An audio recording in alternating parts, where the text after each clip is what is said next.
नमस्कार, मी आदिती विंडे. मी तुम्हाला झटपट अशी कोथिंबीर वडी करून दाखवणार आहे. इथे कोथिंबीर स्वच्छ पाण्याने धुवून घेतली आहे, टोपलीत गळत ठेवली. त्यासाठी काय काय साहित्य लागते ते बघा. कोथिंबीर बारीक चिरून घेतली. इथे मी कांदा बारीक चिरून घेतलाय, कांद्याचा वापर केलाय. मीठ, हळद, आलं लसणाची पेस्ट, कांदा चांगला चुरून घेऊया. त्यात 1 वाटी तांदळाचं पीठ, चणा डाळीचं पीठ, हे सर्व मिश्रण एकत्र करून त्यात थोडा 1 चमचा सोडा टाकूया. 2 चमचे तेल चांगलं गरम झालं की करून त्या मिश्रणात टाकून घेऊया.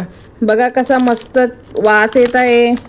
थोडंसं तेल लावून थोडं मिश्रण टाकून चांगल्या हाताने थापून घेऊया. त्यावर टाकले पांढरे तीळ.